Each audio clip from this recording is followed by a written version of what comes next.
Hello guys, Hindi net पर मैं मनु आपका फिर से स्वागत करती हूँ। लास्ट टाइम में मैंने आपको प्राकृत भाषा व प्राकृत भाषा में कौन कौन सी भाषाओं के प्रकार हैं वो पढ़ाया था। आज हम जो प्राकृत भाषा के प्रकार हैं उन पर ध्यान देंगे।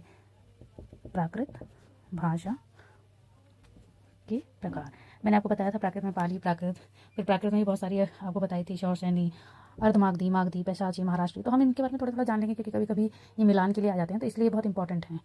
चलिए आज हम शौरसैनी के बारे में पढ़ेंगे। सबसे पहले हम जो पढ़ेंगे वो है शौरसैनी प्राकृत। देखिए, सबसे पहले तो ये पूछ लिया जाता है कि कहाँ बोली जाती है, तो ये मथुरा के आसपास बोली जाती है। ठीक है, ये मथुरा के आसपास बोली जाने वाली भाषा है, बोली जाने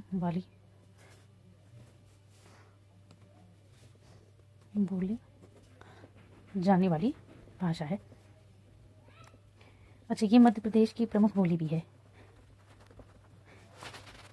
प्रमुख बोली भी है। आचार्य भरत मुनि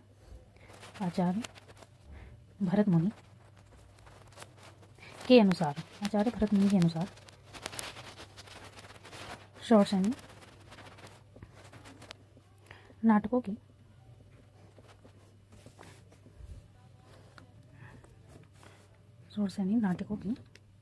आई होप आपको दिख रहा होगा, शौरसैनी नाटकों की गद्य भाषा थी।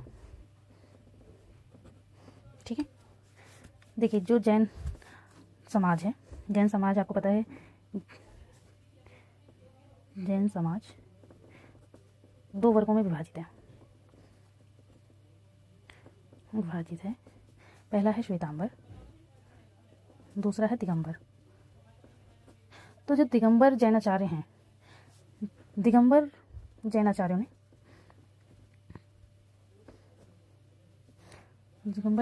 ने अपने महाकाव्य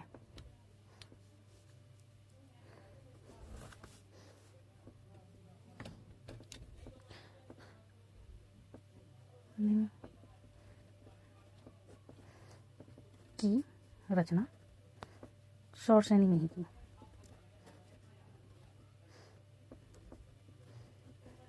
देखिए, कुछ जैन साहित्य के अतिरिक्त भी कुछ रचनाएं हैं जो शौरसैनी भाषा में, और थोड़ा प्रमुख भी हैं, तो आपको मुझे लगता है कि याद रख लेना चाहिए, महत्वपूर्ण है। ये अक्सर पेपर में आती हैं। जैसे पहली रचना आपने सुनी होगी कर्पूर मंजरी, ये किसके द्वारा रचित है? तो ये राजशेखर द्वारा रचित है। ये तो बहुत ही प्रसिद्ध प्रश्न है कि कर्पूर मंजरी किसकी रचना है। दूसरा है चंद्रलेखा, जो रुद्रदास द्वारा रचित है। तीसरी रचना है आनंद सुंदरी, घनश्याम द्वारा रचित है।